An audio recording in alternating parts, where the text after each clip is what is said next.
Hello, ഇവനാണ് നമ്മുടെ ഇന്നത്തെ താരം. ഇപ്പോൾ കുക്ക് ചെയ്യാൻ പാകത്തിന് എൻ്റെ കൈൻ്റെ അടുത്തോട്ടെല്ലാം നീക്കി വെക്കാം. കുറേ ഫ്രണ്ട്സ് ചോദിച്ചിട്ടുണ്ടായിരുന്നു ഈ വീഡിയോ എന്തെന്ന്. കുറേ പേര് കളിയാക്കിയിട്ടുണ്ടായിരുന്നു, തായ്ലാൻഡ് ഐറ്റംസ് എവിടെ എന്നൊക്കെ ചോദിച്ച്. വീഡിയോ ഇടാൻ കുറച്ച് ലേറ്റായിപ്പോയി. എനിവേ നമുക്ക് ആദ്യം തന്നെ സ്റ്റൗ കത്തിച്ച് കുറച്ച് വെള്ളം തിളപ്പിക്കാൻ വെക്കാം. സിലിണ്ടർ ഇട്ടിട്ടൊന്ന് നോക്കട്ടെ കേട്ടോ, കാരണം ഈ വീഡിയോ എടുക്കുന്നതിന് മുന്നേ ചെറിയൊരു അബദ്ധം പറ്റിയിട്ടുണ്ട്. അത് നെക്സ്റ്റ് വീഡിയോയിൽ ഞാൻ കാണിക്കുന്നതായിരിക്കും. നല്ലൊരു കോമഡി ആയിരുന്നു. ഓക്കെ, അപ്പോൾ ഇതാണ് നമ്മുടെ ഇന്നത്തെ താരം, സ്റ്റിക്കി മാംഗോ റൈസ്. അതിന് വേണ്ടത് സ്റ്റിക്കി റൈസ്, സ്വീറ്റ് റൈസ് എന്ന് പറയും ഇതിന്. ഒരു സ്പെഷ്യൽ റൈസാണ്, നമുക്ക് വിശദീകരിച്ച് പറയാം. പിന്നെ വേണ്ടത് കോൺഫ്ലവർ, അരിപ്പൊടി ഉപയോഗിക്കുന്നവരും ഉണ്ട് കേട്ടോ. പിന്നെ 2 നല്ല പഴുത്ത മാങ്ങ, പിന്നെ കുറച്ച് തേങ്ങ, 2 തേങ്ങ അരച്ച് കൊണ്ടുവന്നിട്ടുണ്ട്. അപ്പോൾ നമുക്ക് അതിൻ്റെ പാല് പിഴിഞ്ഞെടുക്കണം. പിന്നെ കുറച്ച് പഞ്ചസാര, ഒരു നുള്ളുപ്പ്, പിന്നെ ഒരു ഡെക്കറേഷൻ ചെയ്യാനുള്ള ഐറ്റംസ്. ഇത്രയാണ് ഇതിന് വേണ്ടത്. ഒരു തായ്ലാൻഡ് സ്വീറ്റ് വിഭവമാണ് സ്റ്റിക്കി മാംഗോ റൈസ്. ഈ റൈസ് സ്വീറ്റ് റൈസ് എന്ന് പറയും. നെസ്റ്റോലും ലുലുലും ഒക്കെ കിട്ടും. 4 പ്രാവശ്യം നല്ല വൃത്തിയായിട്ട് കഴുകി വെള്ളത്തിൽ കുതിർത്താൻ വേണ്ടി രാത്രി ഇട്ട് വെച്ച് നേരം വെളുത്ത് നമ്മൾ ഇതേപോലെ റൈസ് സ്റ്റീം ചെയ്തെടുക്കുക. അതാണ് ഇതിൻ്റെ കറക്റ്റ്. തായ്ലാൻഡ് വിഭവമായിട്ട് കിട്ടണമെന്നുണ്ടെങ്കിൽ ഇങ്ങനെ ചെയ്യണം. കണ്ടോ, സ്റ്റീം ചെയ്തൊരു തുണിയിൽ അരിയെല്ലാം കഴുകി വെച്ച്, കുതിർന്ന അരി ആയിരിക്കണം. അത് രാത്രി ഇട്ടതിനെ കുറച്ച് നല്ലത്. 45 മിനിറ്റാണ് ഇതിൻ്റെ ഒരു ടൈം. അപ്പം അത് വേകുന്ന വരെ നമുക്ക് എന്ത് ചെയ്യാം, മാങ്ങ ചെത്തിയെടുക്കാം. ഇത് നാട്ടിൽ നിന്ന് കൊണ്ടുവന്നൊരു മാങ്ങയാണ്. നേരിയ പുളിപ്പും നല്ല മധുരവും, അധികം പഴുത്തു പോകാത്ത നല്ലൊരു മാങ്ങയാണ്. ഇത് നിങ്ങൾക്ക് ഇഷ്ടമുള്ള പോലെ സ്ക്വയറിലോ അതുപോലെ തന്നെ നീളത്തിലോ ഒക്കെ കട്ട് ചെയ്ത് എടുക്കാം. അപ്പം ഞാൻ ഇതിൻ്റെ അകത്ത് ഒരു മാങ്ങയെ നമുക്ക് ആവശ്യമുള്ളൂ. പക്ഷേ ഇവിടെ പുറത്ത് നിൽക്കുന്നവർ വായിൽ വെള്ളം ഊറിക്കൊണ്ട് നിൽക്കുന്നതുകൊണ്ട് 2 മാങ്ങ ചെത്തി എടുത്തിട്ടുണ്ട്. ഇതുപോലെ നമുക്ക് ഇനിയിപ്പോൾ തേങ്ങയുടെ പാലെടുക്കാം. 2 സോസ് നമുക്ക് ഇതിൻ്റെ അകത്ത് ആവശ്യമുണ്ട്. ഒന്ന് ഈ വേവുന്ന അരി സോക്ക് ചെയ്യാൻ വേണ്ടിയിട്ട് ഒരു സോസും കൂടി വേണം. അതിൻ്റെ മേളിൽ ഡെക്കറേറ്റ് ചെയ്യാൻ വേണ്ടി ഒരു സോസ് വേണം. അപ്പോൾ അതിന് വേണ്ടിയിട്ട് 2 പാല് നമുക്ക് ആവശ്യമാണ്. നമുക്കിതൊന്ന് അരിച്ചെടുക്കാം. കറക്റ്റ് ഇതിൽ ഒരു സൈഡിൽ ഒരാൾ കണ്ടില്ലേ, മാങ്ങ എടുത്തിട്ടുണ്ടതിൻ്റെ ഒരു വീഡിയോ, സൈഡിൽ 2 കൈ കണ്ടില്ലേ. അപ്പോൾ ഞാൻ ആ വീഡിയോ എടുക്കാൻ വേണ്ടി അന്നത്തേക്ക് അവിടെ നിന്ന് സ്കൂട്ടായിട്ടുണ്ട്. അപ്പോൾ ഓക്കെ, അപ്പോൾ നമ്മുടെ അരി വെന്തിട്ടുണ്ട്. നമുക്ക് അരി സോക്ക് ചെയ്യാൻ വേണ്ടിയിട്ട് സോസ് ഉണ്ടാക്കാം. അരി മാറ്റി വെച്ചു. കറക്റ്റ് 45 മിനിറ്റ് ഇട്ടാൽ മറന്നു പോകണ്ട. കുറച്ച് പാൽ അതിൻ്റെ അകത്ത് ഒഴിച്ചു. പിന്നെ കുറച്ചും കൂടി, കാരണം അത്രയും ആ വെന്ത റൈസ് നന്നായിട്ട് സോക്ക് ചെയ്ത് വരണം. 4 സ്പൂണ് പഞ്ചസാര ഇട്ടിട്ടുണ്ട്. മധുരം ഓരോരുത്തരുടെ ഇഷ്ടാനുസരണം നമുക്ക് യൂസ് ചെയ്യാം. പക്ഷെ ഒരുപാട് സ്വീറ്റ് ആകരുത്, എന്നാൽ കുറച്ച് സ്വീറ്റ് വേണം. അപ്പം ഇത് കറക്റ്റൊരു ടെസ്റ്ററിൽ വരാൻ വേണ്ടിയിട്ട് ഒരു നുള്ളുപ്പ്, അധികമാകരുത്, നേരിയ ഒരു നുള്ളുപ്പ് ഇട്ടിട്ടുണ്ടെങ്കിൽ കറക്റ്റ് ആ ഒരു കോക്കനറ്റിൻ്റെയും ആ ഷുഗറിൻ്റെയും ഒക്കെ കറക്റ്റ് ആ ഒരു ടെസ്റ്റ് നമുക്ക് കിട്ടണമെന്നുണ്ടെങ്കിൽ ഒരു നുള്ളുപ്പ് അത്യാവശ്യമാണ്. പിന്നെ ഞാൻ ഈ ഒരു പച്ചരിയിലൊക്കെ കുറച്ച് ട്രൈ ചെയ്ത് നോക്കിയായിരുന്നു. പച്ചരി, നമ്മുടെ ബിരിയാണി റൈസ്, ബസുമതി, അങ്ങനെ എല്ലാത്തിലും ട്രൈ ചെയ്ത് നോക്കുമ്പോൾ പായസത്തിന് നമ്മൾ ചെയ്യുന്ന അതേ ഫീലിലാണ് കിട്ടിയത്. കാരണം ഈ റൈസിന് കുറച്ച് വില കൂടുതലാണ്. അപ്പോൾ അതുകൊണ്ട് ഞാൻ ആ ഒരു അരിയിലൊക്കെ ചെയ്ത് നോക്കിയപ്പോഴത്തേക്കും തനി പാൽ പായസം പോലെയൊക്കെയാണ് എനിക്ക് കിട്ടിയത്. അപ്പോൾ എല്ലാവരും ഈ ഒരു റൈസിൽ ചെയ്ത് നോക്കിയാൽ കറക്റ്റ് സ്റ്റിക്കി മാംഗോ റൈസ് നമുക്ക് വീട്ടിൽ തന്നെ ചെയ്യാം. പാർട്ടിക്കായാലും നമ്മുടെ കുട്ടികളുടെ ബർത്ത്ഡേക്കായാലും ഒരു ഗസ്റ്റ് വന്നാലൊക്കെ നമുക്കൊരു നല്ലൊരു ഡെസേർട്ട് സ്വീറ്റായിട്ട് നമുക്ക് കൊടുക്കാൻ പറ്റും. അപ്പോൾ കറക്റ്റായിട്ട് അത് മിക്സ് ചെയ്ത് വന്നിട്ടുണ്ട്. പാല് അധികം തിളച്ച് പോകരുത്, കാരണം തേങ്ങാപ്പാൽ തിളച്ച് കഴിഞ്ഞിട്ടുണ്ടെങ്കിൽ പിരിഞ്ഞ് പോകുന്ന എല്ലാവർക്കും അറിയാം. കാരണം അതിങ്ങനെ മിക്സ് ചെയ്തുകൊണ്ടിരിക്കുക. നമ്മൾ സോക്ക് ചെയ്യാൻ വേണ്ടി ഇടുമ്പോൾ എല്ലാം ചോദിക്കും, അയ്യോ ഇതെന്താണ് റൈസ് വെന്തിട്ടില്ല, അരി പോലെ തന്നെ കിടക്കുന്നത്, ഇതിൻ്റെ അകത്തോട്ട് ഈ മിൽക്ക് ഒഴിച്ചിട്ടുണ്ടെങ്കിൽ എങ്ങനെ സ്റ്റിക്കി ആകും, ആ ചോറ് കറക്റ്റായിട്ട് അങ്ങനെ കിട്ടുമോ എന്നൊക്കെ ഉള്ളൊരു സംശയം നിങ്ങളെപ്പോലെ തന്നെ എനിക്കും ഉണ്ടായിരുന്നു. പക്ഷേ 2-3 പ്രാവശ്യം ഞാൻ ട്രൈ ചെയ്ത് നോക്കിയോണ്ട് അതിൻ്റെ ആ വേവും പാകമൊക്കെ കറക്റ്റായിട്ട് മനസ്സിലായി. അപ്പോൾ ഇത് കണ്ടുകൊണ്ട് ആരും പേടിക്കണ്ട. സ്റ്റിക്കി മാംഗോ റൈസിൻ്റെ റൈസ് ഇങ്ങനെയാണ് കിടക്കുന്നത്. അപ്പോൾ അതൊന്ന് ജസ്റ്റ് ഒന്ന് മിക്സ് ചെയ്ത് വെച്ചിട്ട് ഞാൻ ഈ പാനിലോട്ട് തന്നെ വീണ്ടും ഒഴിച്ച് ഒരു 3-4 മിനിറ്റ് ഒന്നും കൂടി ഞാനത് ചൂടാക്കുമായിരുന്നു. അപ്പോൾ ചൂടാക്കുമ്പോൾ നമുക്ക് അധികം നേരം അതിങ്ങനെ സൂക്ക് ചെയ്യാൻ വേണ്ടി വെക്കണ്ട. പെട്ടെന്ന് ആ ചൂടിൽ റൈസിൻ്റെയും മിൽക്കിൻ്റെയൊക്കെ ചൂടിൽ പെട്ടെന്ന് അതിങ്ങനെ സ്റ്റിക്കി ആയിട്ട് സ്റ്റില്ലായിട്ടൊക്കെ വരും.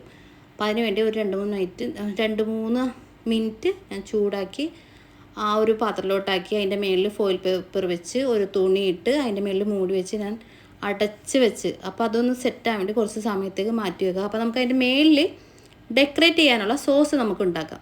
അപ്പോൾ ഈ സോസാണ് നമ്മുടെ ഈ ഫുഡിൻ്റെ ഹൈലൈറ്റ് എന്ന് പറയുന്നത്. അപ്പോൾ ഇതിന് വേണ്ടിയിട്ട് സോസ് വെക്കാൻ വേണ്ടി പാലിൻ്റെ അകത്ത് വെച്ചു. പിന്നെ നമുക്ക് കോൺഫ്ലവർ എടുത്തണം. അരിപ്പൊടി എടുക്കുന്നവരുണ്ട് കേട്ടോ. അരിപ്പൊടിക്കാകുമ്പോൾ ആ ഒരു ടേസ്റ്റ് പെട്ടെന്ന് മാറും. കാരണം നമ്മുടെ റൈസും അരിപ്പൊടിയുടെ ആ ടേസ്റ്റ് വരുമ്പോൾ കറക്റ്റ് ഈ സോസിൻ്റെ ടേസ്റ്റ് നമുക്ക് കിട്ടില്ല. അപ്പോൾ നമുക്ക് കോൺഫ്ലവർ ഉപയോഗിക്കുന്നത് കുറച്ചുകൂടി നല്ലത്. ഇപ്പോൾ പാൽ വെച്ചു, പാൽ ജസ്റ്റ് ഒന്ന് ചൂടായപ്പോഴത്തേക്ക് നമ്മൾ 4 സ്പൂണ് പഞ്ചസാര അതിൻ്റെ അകത്തോട്ട് ഇട്ട്. കാരണം പഞ്ചസാര ഇടുമ്പോഴും എപ്പോഴും ശ്രദ്ധിക്കുക, ഒരുപാട് ഓവർ മധുരമാകരുത്, എന്നാൽ മധുരം ഇല്ലാതെ ഇരിക്കരുത്. കാരണം മാംഗോ മധുരമുണ്ട്, അതുപോലെ ഈ നമ്മൾ സോക്ക് ചെയ്യാൻ വെച്ചാൽ റൈസിൽ മധുരമുണ്ട്. അപ്പോൾ ഇതിൻ്റെ സോസും മധുരമാകുമ്പോൾ ഓവർ മധുരം വരരുത്. പക്ഷേ എന്നാലും ഈ കോക്കനട്ട് മിൽക്കിൽ ചെയ്യുന്നതുകൊണ്ട് ആ ഒരു കോക്കനട്ട് ഫ്ലേവർ വരുന്നുണ്ട്. എല്ലാവർക്കും, കുട്ടികൾക്കും വലിയ ആൾക്കാർക്കും വയസ്സാവർക്കും ഒക്കെ ഇഷ്ടമാവും. അങ്ങനെ നല്ലൊരു ഫ്ലേവറാണിത്. അപ്പോൾ അത് പാല് ചൂടാക്കി കഴിയുമ്പോഴത്തേക്കും നമ്മൾ ആ ഒരു കോൺഫ്ലവർ മിക്സ് ചെയ്ത് അതിൻ്റെ അകത്ത് ഒഴിച്ചിട്ടുണ്ട്. ഇനി നമുക്ക് കൈ എടുക്കാതെ ഇത് മിക്സ് ചെയ്തുകൊണ്ടിരിക്കണം.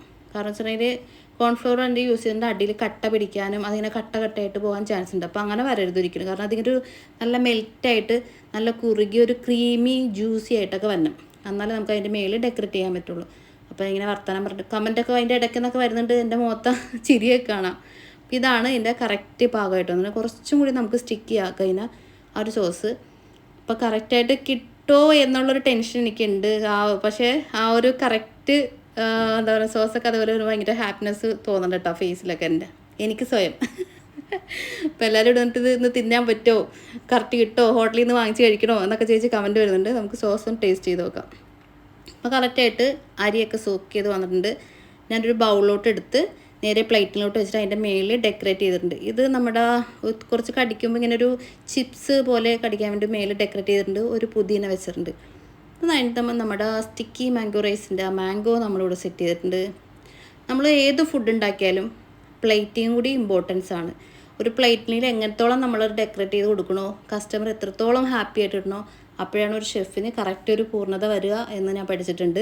അപ്പോൾ അതുപോലെ തന്നെ ഇവിടെ മാംഗോ ഞാൻ ഇത്തിരി നീളത്തിലാണ് അരിഞ്ഞേക്കുന്നത്. സ്ക്വയറിൽ നിങ്ങൾക്ക് വേണം, എങ്ങനെ വേണമെങ്കിലും ഡെക്കറേറ്റ് ചെയ്യാം. പല മോഡൽസിൽ അവരവരുടെ കഴിവനുസരിച്ച് ചെയ്യാൻ പറ്റും. പിന്നെ നമ്മുടെ ഹൈലൈറ്റ് സംഭവം സോസ് ഇതിൻ്റെ അകത്ത് മിക്സ് ചെയ്ത് അതിൻ്റെ മേളിൽ നമുക്ക് 2-3 സ്പൂൺ അതിൻ്റെ മേളിൽ ഒഴിച്ചു കൊടുക്കുക. കാരണം ഈ സോസിൽ ആ റൈസ് ഫുള്ളായിട്ട് ഇങ്ങനെ മുങ്ങി കിടക്കണം. എന്നിട്ട് ആ റൈസും ആ സ്ക്രഞ്ച് ഇതും ഒരു മാംഗോവും എല്ലാം കൂടി എടുത്ത് നമുക്ക് ഓരോ ഇതിലും കഴിച്ച് നോക്കുമ്പോൾ വല്ലാത്തൊരു ഫീലാണ്, ഭയങ്കര ഒരു ടേസ്റ്റാണ്. അപ്പോൾ ഓക്കെ, നമ്മുടെ സ്റ്റിക്കി മാംഗോ റൈസ് കിട്ടി. അടിപൊളി എന്ന് വെച്ചിട്ടുണ്ടെങ്കിൽ ഞാൻ എങ്ങനെ ഹോട്ടലിൽ നിന്ന് കഴിച്ചോ അതേ കളറിലും അതേ ഫ്ലേവറിലും അതേ മണത്തിലൊക്കെ കിട്ടിയതുകൊണ്ട് ഭയങ്കര സന്തോഷമാണ് ഞാൻ. കാരണം ഒരു ഫുഡ് നമ്മൾ ഹോട്ടലിൽ നിന്ന് ടേസ്റ്റ് ചെയ്ത് അത് നമ്മൾ തന്നെ ഉണ്ടാക്കുമ്പോൾ ഒരു പ്രത്യേക സന്തോഷമല്ലേ. അപ്പോൾ ഞാൻ ടേസ്റ്റ് ചെയ്ത് നോക്കട്ടെ, എന്നിട്ട് ഇരിക്കുക കൊടുക്കാം കേട്ടോ. അപ്പോൾ ഒരു മാങ്ങയും കുറച്ച് റൈസും ആ സോസും എല്ലാം കൂടി എടുത്ത് കഴിച്ച് നോക്കാം.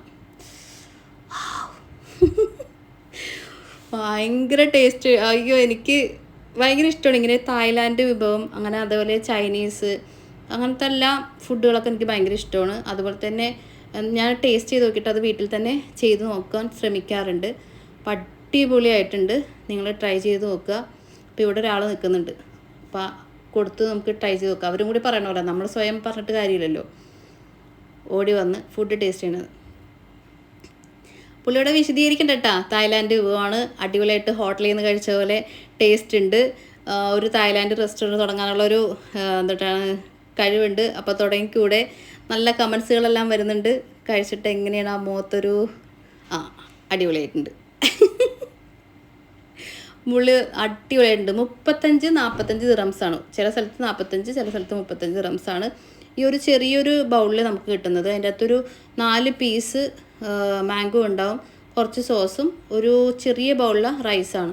അപ്പോൾ നമുക്ക് എല്ലാവർക്കും അത് കഴിക്കാൻ പറ്റില്ല, ഒരാൾക്ക് കഴിക്കാനുള്ള ഒരു ഇതുണ്ടാവുള്ളൂ. അപ്പോൾ എല്ലാവരും വീട്ടിൽ ട്രൈ ചെയ്ത് നോക്കുക. ഇതുപോലെ നല്ല അടിപൊളി സ്വീറ്റ്സ് കുട്ടികൾക്ക് ഉണ്ടാക്കി കൊടുക്കുക, എല്ലാവർക്കും ഇഷ്ടപ്പെടും. അപ്പോൾ അതുപോലെ എനിക്കും ഭയങ്കര ഇഷ്ടമാണ് ഒരു ഫുഡ്. അപ്പോൾ ഓക്കെ, ബൈ ബൈ. നെക്സ്റ്റ് വീഡിയോയിൽ നമുക്ക് വീണ്ടും പുതിയ ഐറ്റംസ് ആയിട്ട് കാണാം.